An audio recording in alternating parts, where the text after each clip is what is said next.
Gulistan news live में फाजिल और मेरे साथ है कैमरा पर्सन आबिद कादिर। आपका वेलकम है।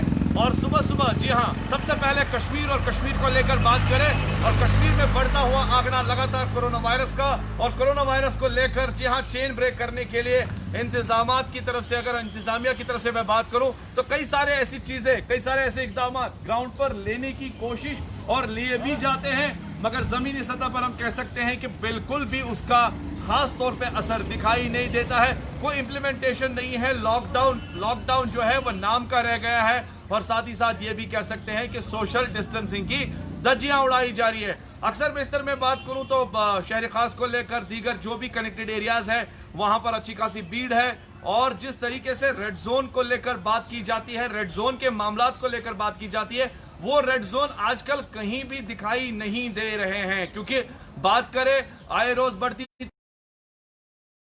के करीब केसेस सामने नजर आए, और उसके साथ साथ कह सकते हैं कि कई सारे एलिमेंट्स, हेल्थ एलिमेंट्स जो है वो पाए जा रहे हैं, चाहे वो ब्रेथलेस हो, चाहे वो निमोनिया के फैक्टर्स हो, चाहे वो डायबिटिक हो, या खास तौर पर अगर हम बात करें वो लोग जो मैक्सिमम इस वक्त कोविड-19 के शिकार हो रहे हैं। अगर इस वक्त हम बात करें शहर श्रीनगर की या डिस्ट्रिक्ट बडगाम को लेकर, सोशल डिस्टेंसिंग के साथ साथ जो ट्रैफिक की आवाजाही है वो लगातार दिखाई दे रही है। गाड़ियों में सुमो या तवेरा या जो भी कैब्स रन होती है वहां पर धज्जियां उड़ाई जा रही है। कोई सोशल डिस्टेंसिंग नहीं है, और जहां 4 सवारी होनी चाहिए वहां 10 के करीब आंकड़ा पहुंच चुका है।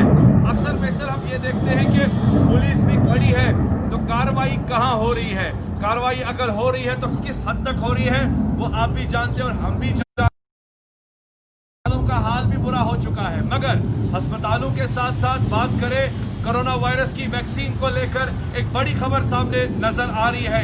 कई सारी कंट्रीज का दावा है, कई सारी मेडिकल कंट्रीज को लेकर जो कंपनीज काम करती है उनका दावा है। कल भी हमने देखा इंटरनेशनल जितनी भी एजेंसीज है, या खास तौर पे जो न्यूज को लेकर, या फिर इंटरनेशनल न्यूज चैनल्स को लेकर, या प्रिंट मीडिया को लेकर बड़े से बड़े बयानात आ रहे हैं। और उसमें साफ तौर पर यह भी बताया जा रहा है कि कोविड वैक्सीन और खास तौर पे एंटीबॉडी ट्रायल्स कामयाब कारामद।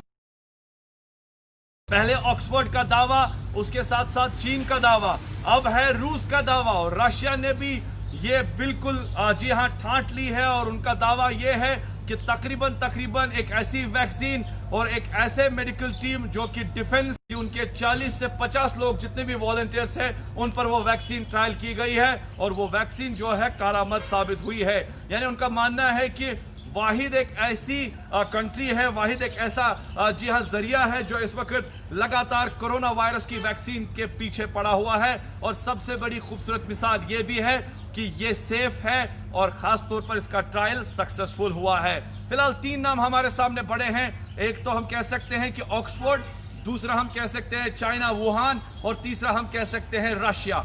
ये तीनों ऐसे देश हैं जिन्होंने दावा बुलंद किया है और जमीनी सतह पर जिनका मानना है कि वैक्सीन को लेकर इनके ट्रायल सक्सेसफुल हुए हैं। फिलहाल आने वाले टाइम में अब देखना जरूर होगा कि किस तरीके से ये आगे कारामद होगा, किस तरीके से इसका असर होगा और कितना ये बेहतरीन साबित होगा। क्योंकि कई सारे सवाल लोग भी पूछ रहे हैं कि मार्केट में जब आएगी तो बात पता चलेगी। मगर फिलहाल हम कह सकते हैं कि इंटरनेशनल हुकअप पर ये सारी खबरें शाया हो रही है, और इसके खास तौर पर इम्पैक्ट जो है वो जमीनी सतह पर भी दिखाई देने लगे हैं। यानी ICMR को लेकर मैं बात करूं या WHO, तो उनका भी मानना है कि अब वो दिन दूर नहीं जब कोरोना वायरस की जल्दी छुट्टी होने वाली है। फिलहाल सुबह फेसबुक लाइव में बस इतना ही। आपसे फिर मुलाकात होगी, जब तक के लिए इजाजत दीजिए। सईद इरफान फाजिल और मेरे कैमरा पर्सन समीर आबिद कादिर को देखते रहिए गुलिस्तान न्यूज। खुदा हाफिज।